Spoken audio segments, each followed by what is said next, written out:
I'm going to do a brief breakdown of this long that I took on Bitcoin today. Played out really nicely, got quite a nice exit as well. I took multiple positions throughout this range, and yeah, I just want to walk through that, and I'll show you the executions as well. But to start with, just to show you where we are at on the high time frame, I won't bother with the weekly, but you can see broken down aggressively below 100k, which is just here. After 3 drives into those highs, everyone was buying up these highs. Aggressive break below, making a low at 80k. Obvious sell side. We did just break these highs. There is a imbalance just above up at this level. However, I do believe there's a potential for this high to remain intact. But if it doesn't remain intact, then we would be watching this kind of range in here. If we fail to reach back up to 100k and continue to break down, that would suggest a much deeper reach down towards this level here. So kind of bearish high time frame, but this was actually a long trade. Now, last week, ran up, tapped the high. We sold off on Tuesday going into Wednesday, and then traded into a discount of this range. Consolidated a bit, but if you look at the lower time frame, so go to the 4 hour, you'll notice that when we sold off, we left a lot of smooth highs. So anyone who's chasing the short, they are going to need a place to trail their stops. We then rally up, put in a really obvious high here. However, if we measure this range, we can see that it doesn't actually reach EQ of the range just yet. So that's fairly significant. But dropping down once again, try and keep this pretty fast. You can see a lot of smooth highs, selling off. A really obvious high has been engineered and it drops lower. Now, the thing that jumps out to me right here is the fact that we have this long wick. We have a closure above the midpoint. That is what's called a manipulation closure. And it suggests it's kind of like the equivalent of relative equal highs. A lot of the time, when you see that signature, price will move aggressively away from the level, which is a great area to look for a short. But then it also suggests that we will return to this level at a later date. And that is what we're seeing right here. This trade stood out to me, this long right here, because I recognize the squeeze theme. And there are certain signatures and characteristics of a squeeze that would have mentioned a bunch of them in different videos, but the main one I'm going to focus on here is one, you need a reason why there'll be people looking to go short. So price has already been selling off, and then we get this lower high and continuation. So traders are going to look to go short. We then get a failure to break any significant level. So you can look through this entire range. We've already taken some sell side out here, but you can see that we came to a deep discount of this internal range liquidity, the short-term low, failed to take out this external range. So that's your first clue. We then do the exact same thing here.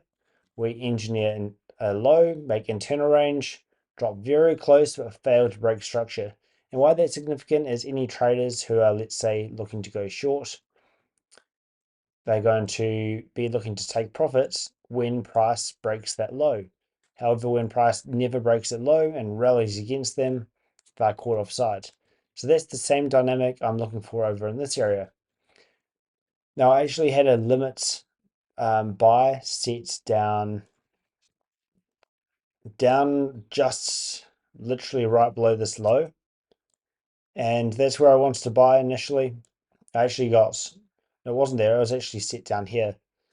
So I had a limit buy set there. It got hit first thing this morning for me in NZ, so like 3 p.m. EST. Triggered in, and I actually took a small loss here because I didn't like how it came right below this low and just didn't look quite right. So I closed the position for a small loss, would then rally a bit, then sell off aggressively, and I caught a nice long from below these lows, trusting that we shouldn't get below this area here. I'll drop down to lower time frames so we can see what it looks like. So for the squeeze, you want to have a area of trapped traders. Sharp sell-off, a really obvious buy side pull, and you'll notice there's a gap between that swing high and that swing high. I call this a liquidity gap, simply because there's a significant pool of liquidity above that high. There's then a very thin layer of liquidity between those 2 points, and then another large pool of liquidity above this high. So when price rallies through one of the highs, it's going to want to eventually reach up to that deeper liquidity pool. If we look down in this range, there's a concept called I call this a decoy buffer low or high. It's when you have a obvious buy side or sell side pull, in this case, smooth lows, and then you end up getting a triple bottom, but a really obvious kind of support level, you could call it. And the idea is that price will head down to the area, it'll rate it, but it won't just go there, it will go beyond that level to a deeper liquidity pool. And you just want to look for an obvious swing point beyond that. So we have this low right here, and that is exactly where I got long. And I had my initial stop loss was down just a bit below this low, giving it permission to take that out if it wanted to, but not demanding that it did, and trusting that this low should remain intact. Reason being because if this is in fact a squeeze type environment, by breaking this low, traders will be permitted to take profit down there, and then there will be no one to squeeze out. That's kind of the logic behind that. I'm going to drop straight down to the 1 minute just to show the executions, and do settings, executions with labels, and there we go. You can see that initial entry, actually quite a nice entry down here. That would have been based off of this short-term low down here. So when we rate out the lows, I was looking for that most discount and turn range low, which is this one right here, and also looking at the numbers on the chart as well. So I see that my fill is at 135. The idea was that if we go and hit 200s, we've got that short-term low down there as well. So yeah, getting a nice entry right there. That's the loss that I took initially. You can see that I bought in this internal range liquidity. It came right next to where my stop loss was, reversed back up, and at that point I figured, well, it isn't looking quite like what I expected. It almost stopped me out. I'm just going to close out here. You can see that I then re-entered. I actually got short, then re-entered, so not the best trading up here, and eventually just left it at that. And I actually ended up taking a bit of a loss on this trade. What I did after taking that loss, I just refunded the accounts with the small portion I lost, so I wouldn't be trying to, recover that loss and make it back. Just as a mental reset, you can see I then bought here. This was the new daily candle opening. It took out this deep discount and channel range, began to rally from that low, and I looked at these short-term lows as being left intact as it's squeezing towards the highs. So I bought up here with a fairly tight stop. It gets stopped out. It actually spikes down really fast against me, so I didn't get the best fill on that exit. But yeah, didn't get that fill. Was very confident in this trade, and my minimum TP was going to be this short-term high right here. So this short-term impulse high. As you can see, we had a slight pullback in between times, and I'll show you how I managed that. But you can see that I exited a bit here and then a bit more up here, although it was the full position actually. I wanted to hold, but we were very extended, and noticed that we were hitting these key highs. Now, these sorts of highs on the left side of the curve that we rallied through and raided aggressively, they tend to reject price quite nicely and act as either reversal points or road bumps. So when I saw us come up to this level, begin to stall on the 1 minute and 15 seconds, that's why I closed out that position just there. Re-entering down here, reason being is the price action we're seeing. If I go through the other time frames, you can see that we're showing a lot of strength, and so I trusted that it should not come back down into this area. We had this long wick plus displacement. That's a very key signature showing strength. So I trusted that we definitely should not come back below the midpoint of this wick, absolute maximum. And with this retracement in here, it gave me the ability to,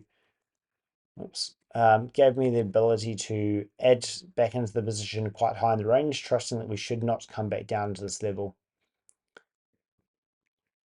So keeping a pretty wide stop, putting on just small size to start with, just so I could handle that very easily. And something that's been working really well for me recently is waiting for the right side of the V before adding, so the back side of the move. This is on the front side, but in a squeeze type environment, ideally you want to be waiting for that back side to enter into the position, because the high time frame is already in a squeeze against short holders. When that low time frame then reverses back into that squeeze type condition, it shouldn't really move against you. But what we see in here, what I was looking for initially was a closure above the midpoint between these liquidity midpoints. This is a very powerful objective way to enter into a position. You're basically confirming that it is going to that next swing point before entering. And how you do that is you wait for a closure above the midpoint. That's why you don't see me adding through this range just yet. We then get a closure above the midpoint right there. I wanted to add on any retracement below these lows. It did actually, on this broker at least, it did actually tap that high. I'd have to check other brokers. But yeah, once hitting a closing above that midpoint, selling off, buying in this internal range, you'll notice that we actually then have some more signatures down here, suggesting that bullishness. So failing to trade to the midpoint of this wick, that's a signature of strength. And then holding for that push up and closing out into these highs, deep premium and turn range liquidity. Took a small loss here. I was expecting that this swing low, this would usually act as the impulse origin, is what I call it. Basically, trap traders down here, and that's the point in time where we displaced, leaving the traders trap. So if we were bullish at this point and going to continue from here, that should have remained intact. That's why you see me get stopped out right there below that low. But adding into the position, anticipating that to hold, it doesn't hold.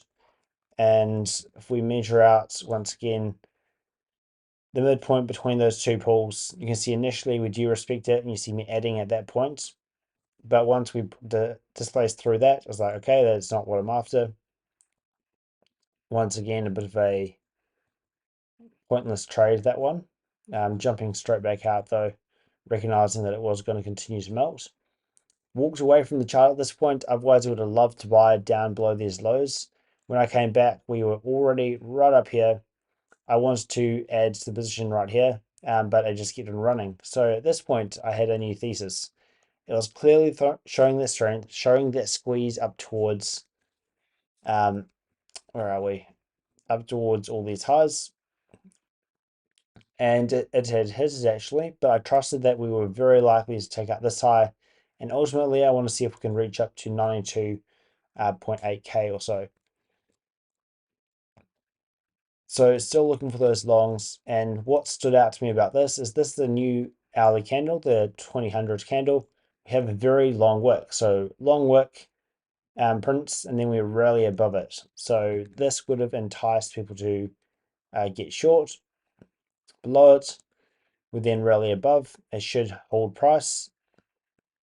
But at the same time, ideally what I wanted to see is us to get below it and then back above with a closure. And that's what we get right here. So essentially, when you have a long wick, when price breaks structure, it can still retrace below that.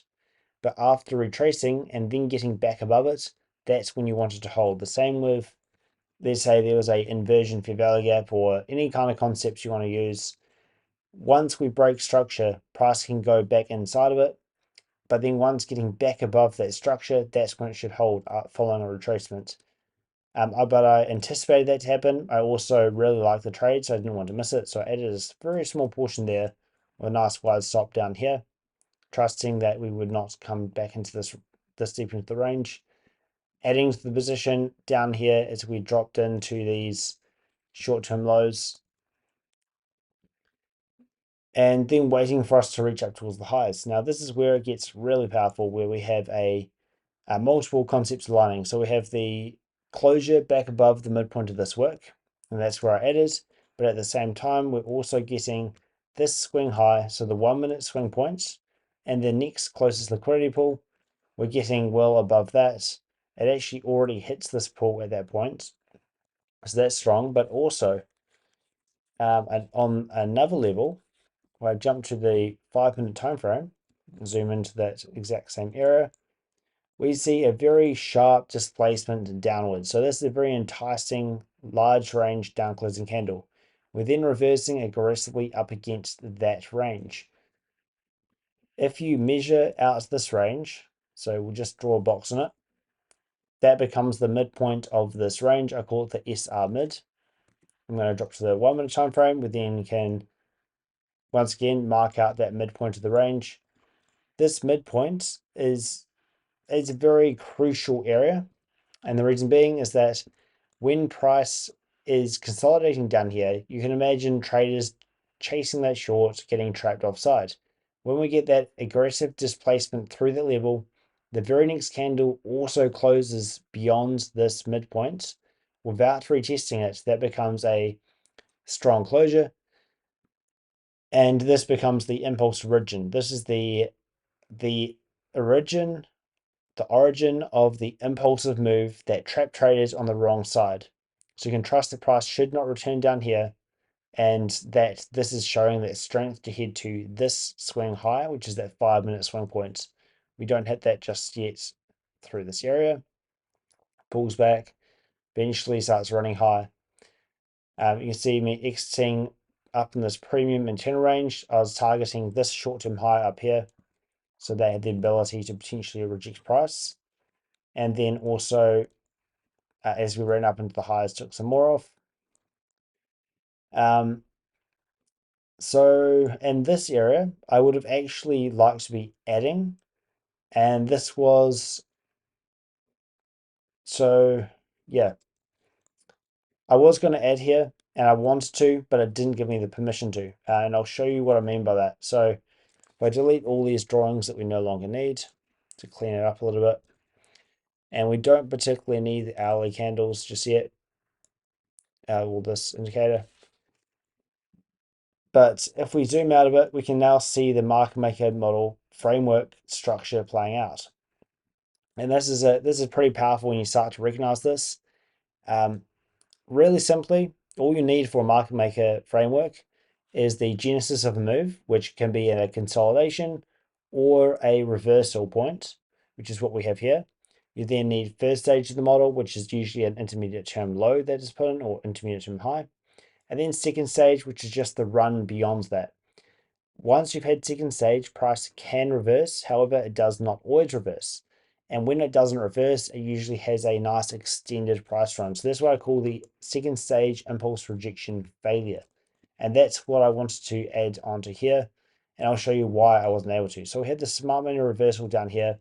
You can then see a short-term low put in, an intermediate term low, and a break of this high. So this break of structure, let's say it's about here, this becomes your first stage has now played out. I'll see if I might hide these numbers real quick because they make it a bit ugly.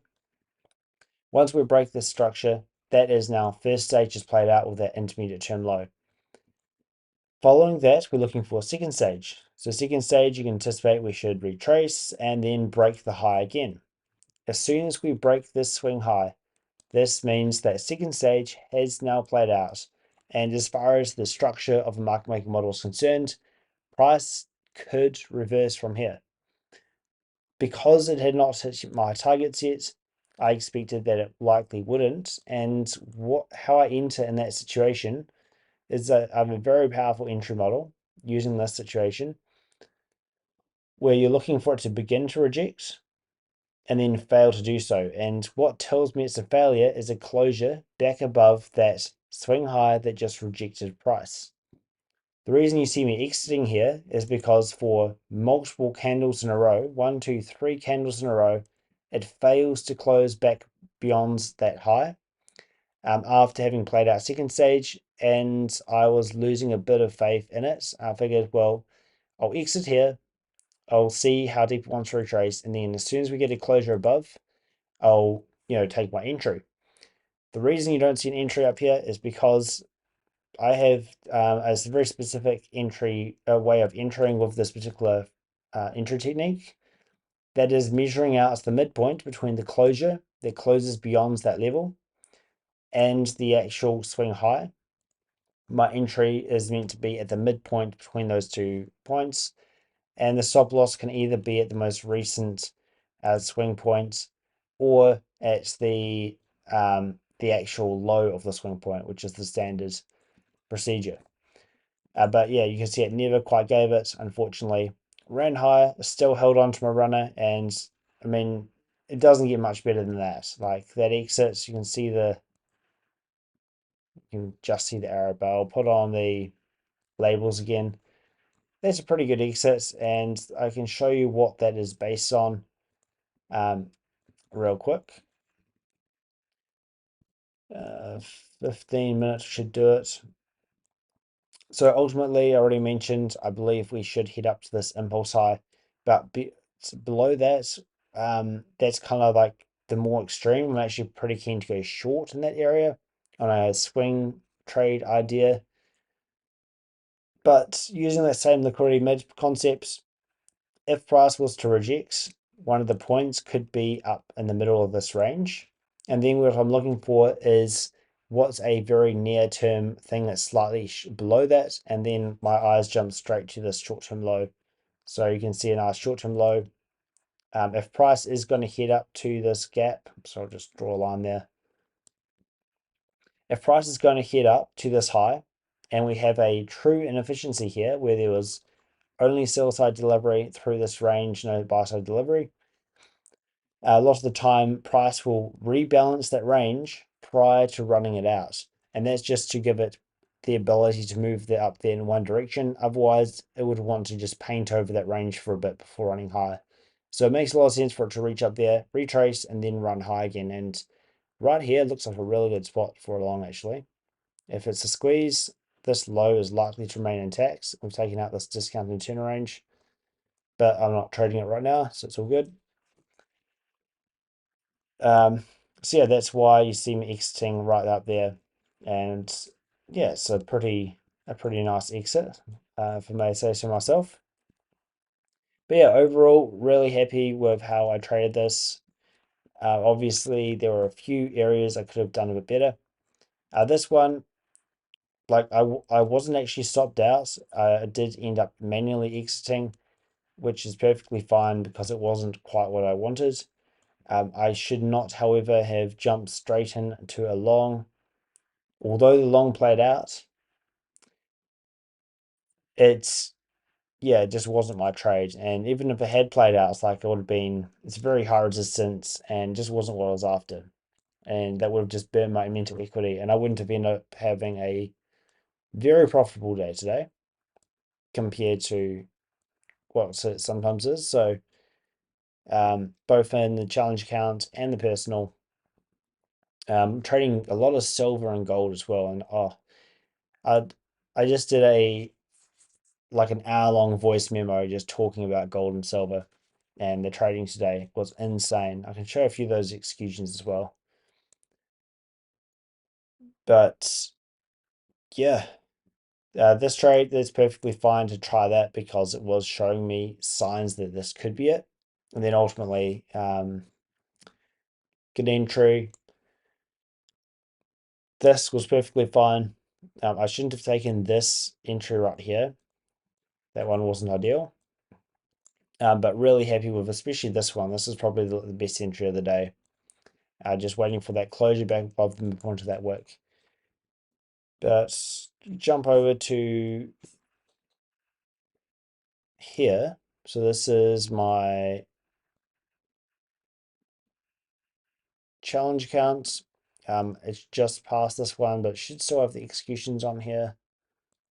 I'll start off in gold, might as well. So zoom out a bit. So gold opened up and rips today. You can see I actually held a trade over the weekend. I gapped up on the Sunday open, so closed that out really nicely.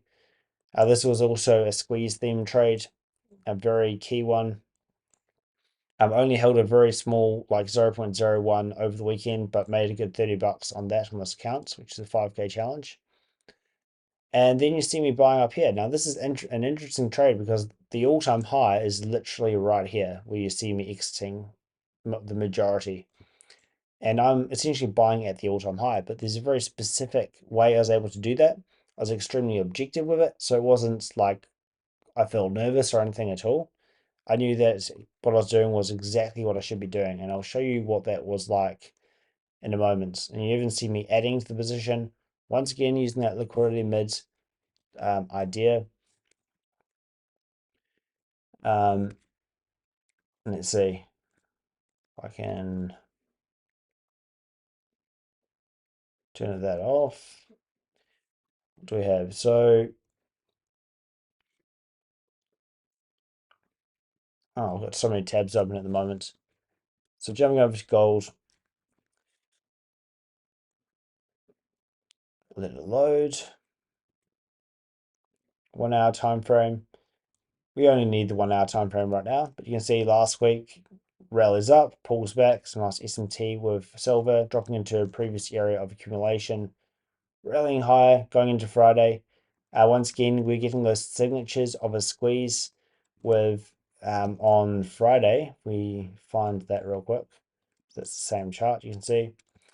This is on Friday. You can see that same signature I was talking about on Bitcoin, where we have failing to break the lows. Once again, failing to break the lows. Every time it does this, we have traders looking to go short, not being permitted to take profit. Same here, traders going short, and it squeezes against them. When you have those kinds of squeezes, that's when you can anticipate extended moves to extended targets.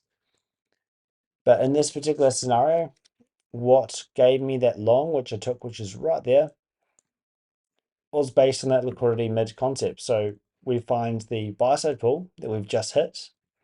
Now, if price is not going to reject from this pull, then the next one it would go for would be this next swing high, which just happens to be the all-time high.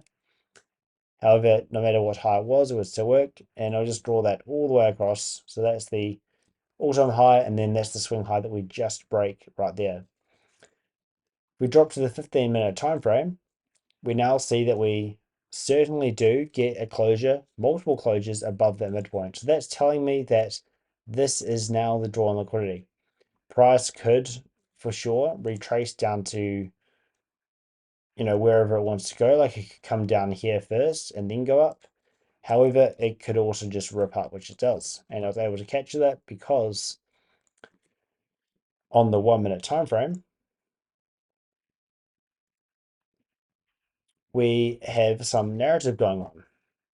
Now, let's say you are bearish and you see price heading up, and then all of a sudden we get this big up closing candle, which is like typically that should be enticing longs. And once you get back below it, you'd expect that to act as a, trapped longs, and it would sell off. So you wouldn't want to see us get back above that. At the same time, we have these 4 down closing candles, enticing traders to get short. We take out a bunch of sell sides. We then spend a bunch of time down here and then get this aggressive rally high. We've already closed above the midpoint of this range, which indicates that we're likely to head to that all-time high. We have these down closing candles that are enticing traders on the wrong side. We're then spending time in the bottom of that range, trapping traders offside, and we have a impulse origin, a impulsive move away from an area of trapped traders after having taken sell side. So I trusted that price should not return back below this low because that would negate the idea of there being trapped traders down here. And I trusted that we should rip into these highs. You see that we drop into these lows a few times. I was able to start accumulating a position down here with a stop loss right down here basically. So pretty tight. And I was ready to add to the position as well, which you see me doing right here. As soon as we get that closure above the midpoint between this high and that high, this is telling me that we are one, going for this high, and two, that we are likely in a squeeze type environment still, in which case we should not see any significant pullbacks against us, especially the fact that this is if I turn that indicator back on, this is an hourly opening candle. So we began making a pullback ahead of the new hourly candle open, which is significant. And then as soon as the hourly candle opens, it immediately dumps lower and then reverses straight back up.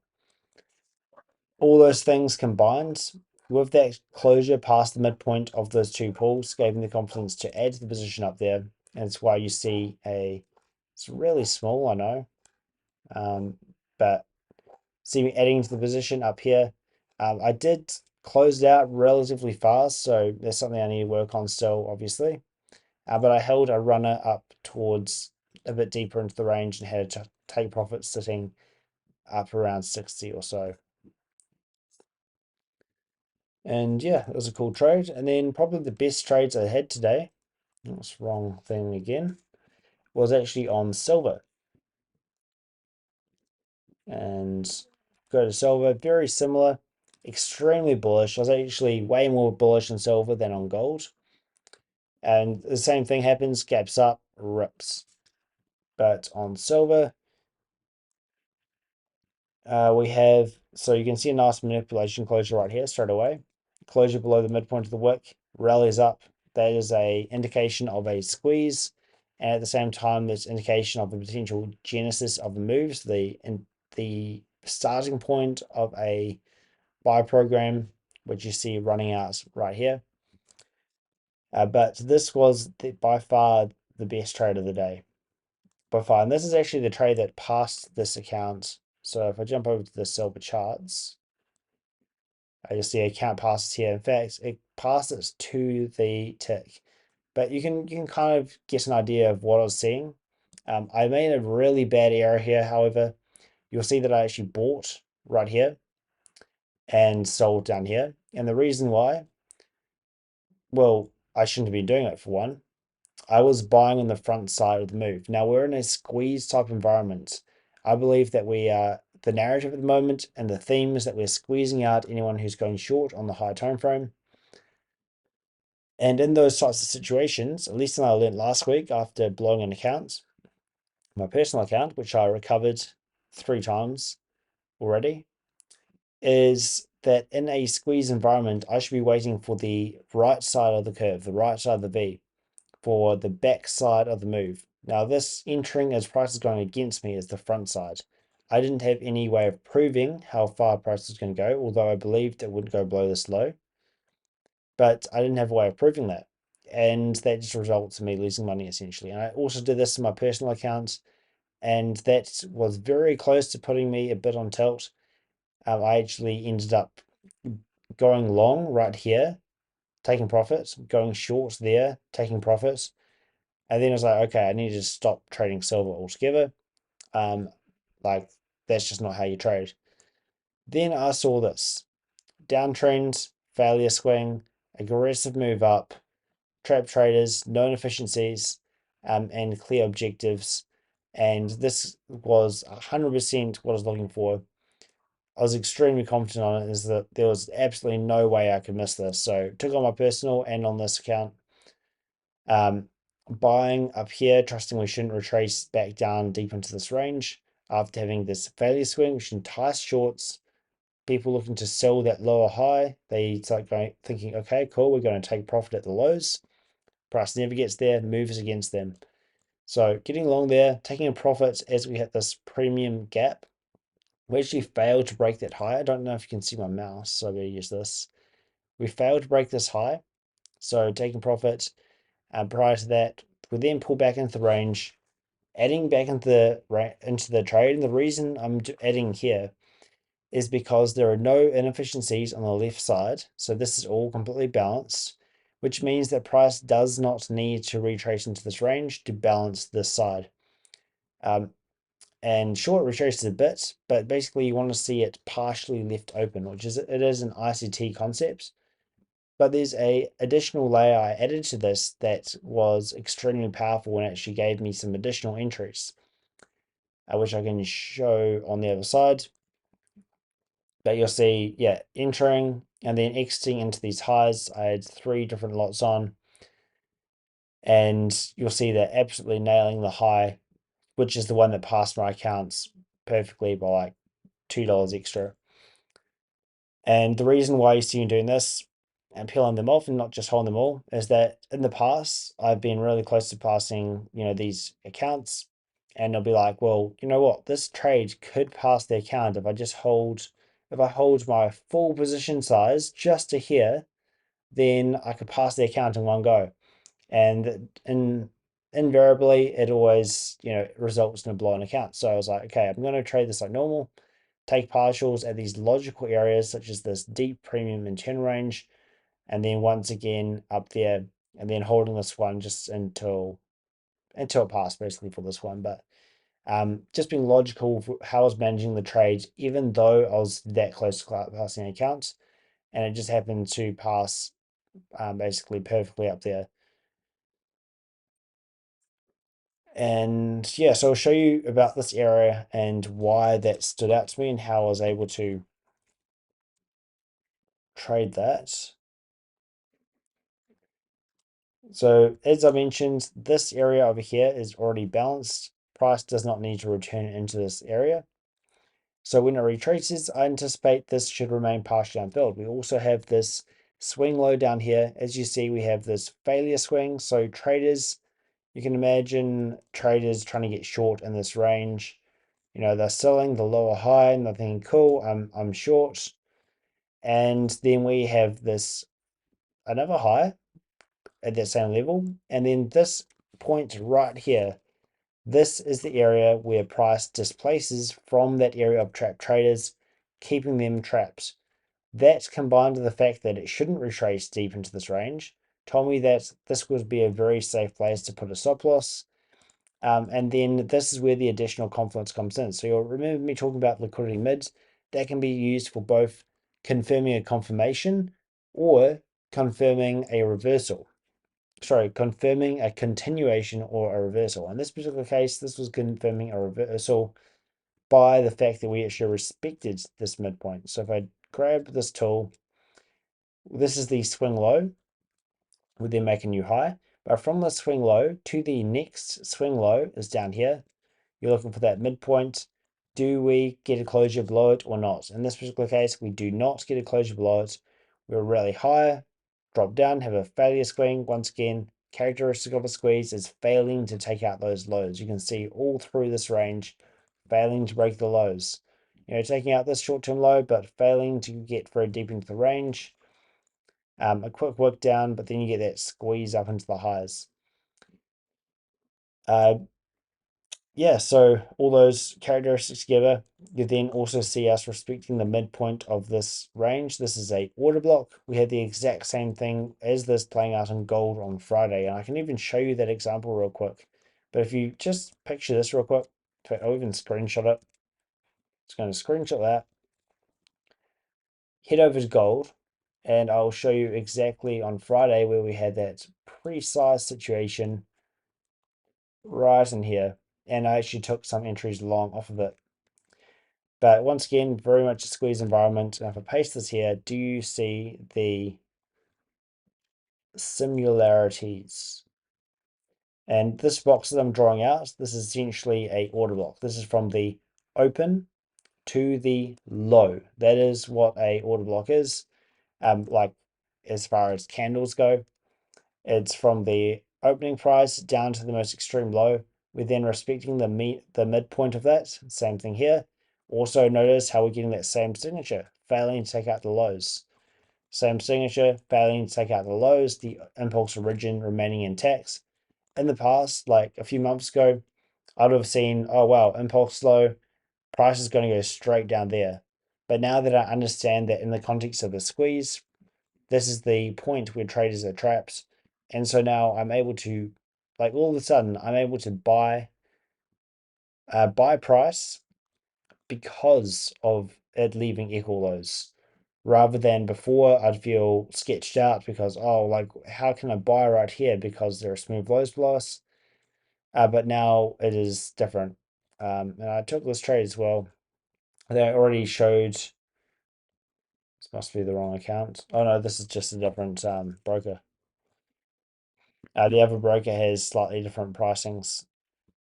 But yeah, this is that trade. You can see I'm adding right there as we're respecting the midpoint of this range, holding into the highs. And again, you can see me buying down here. I closed it because we're going into the Friday close. This was actually just about 4 p.m. on my personal after having a good week. And I think there's no point just when, buying so close to the close where price doesn't even have a chance to move in my favor. That's why you see me holding it on the challenge accounts instead.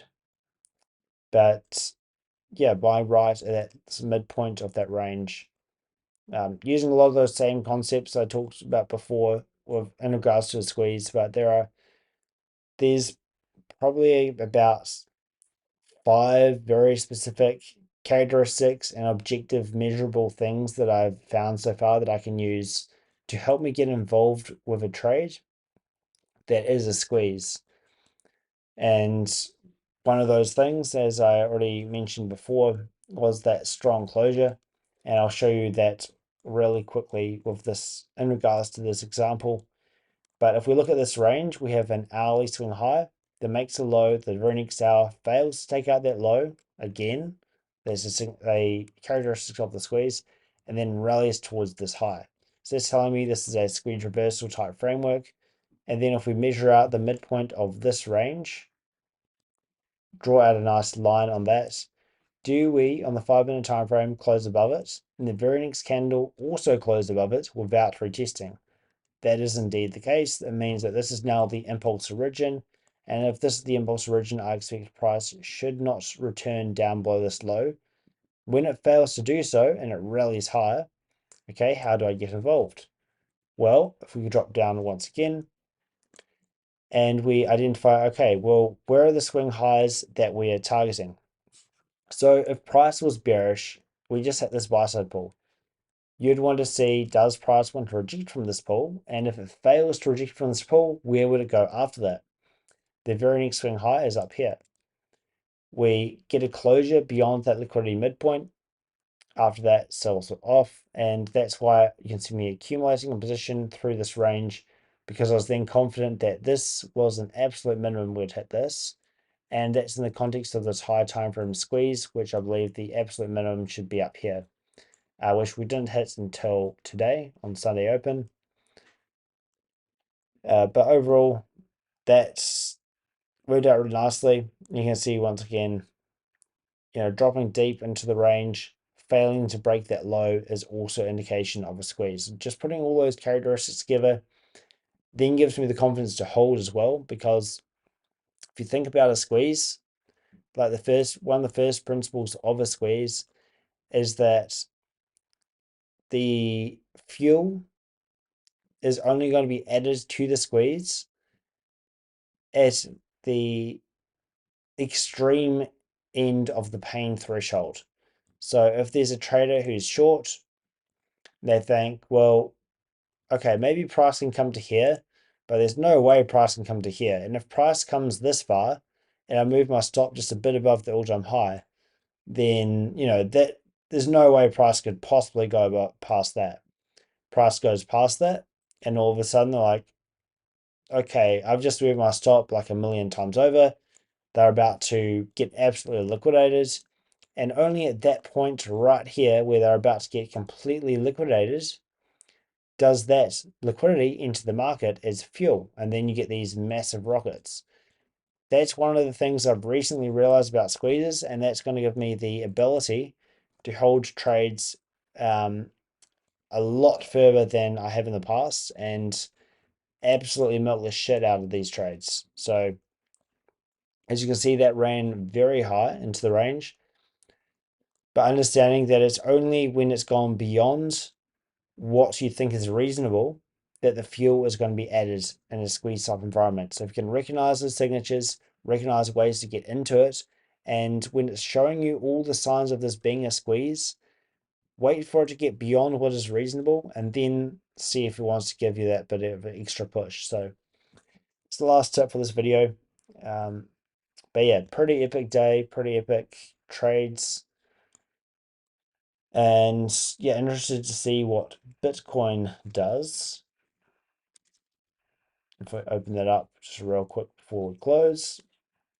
But yeah, Bitcoin at the moment, high time frame, pretty sure it's bearish, but we could once again head up to that daily inefficiency above us, or the weekly inefficiency even, up in this range. The one of the things that kind of makes me a little bit 50-50 about it is, sure, we took out this high, but the context that we took out this high in is kind of, not supporting the bearishness, and that is because you already see a 3 drive. So you see, grab my circle tool, you see 1 drive, 2 drives, 3 drives, begins to sell off.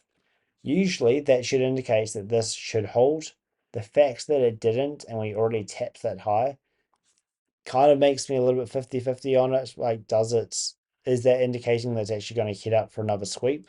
Which, to be fair, would be logical, because if we look at this chart, this swing high jumps out at me a lot, which is up at 97.945. As already mentioned, ideally, I would love it if we remain below 100K. But to be fair, in this type of situation, I should really be waiting for the backside of the trade once again. So it's very tempting to just go like, cool, I want to sell here with a stop loss there. And if that doesn't work, then I'll sell at this high and put my stop loss, wherever. But when it's unclear and I don't have any way of proving objectively how far it should and should not go, then rather than entering on the way up, I should be waiting for that turn and then waiting for that move back down. So maybe I could get an entry like there. That would also mean less risk with potentially a lot higher leverage, as opposed to entering on this side. So let's say I enter at the exact same price, but on one I have a huge stop or I get stopped out, whatever. Whereas on the other side, it's the exact same entry price. However, price is already moving in your direction, and that is ideal. There are times to enter on the left side of the V, so on the front side of the move, but that's only when you've got a very clearly defined area to define risk. And when it's kind of open-ended, then you ideally shouldn't be getting on the left side. So that'll conclude this video.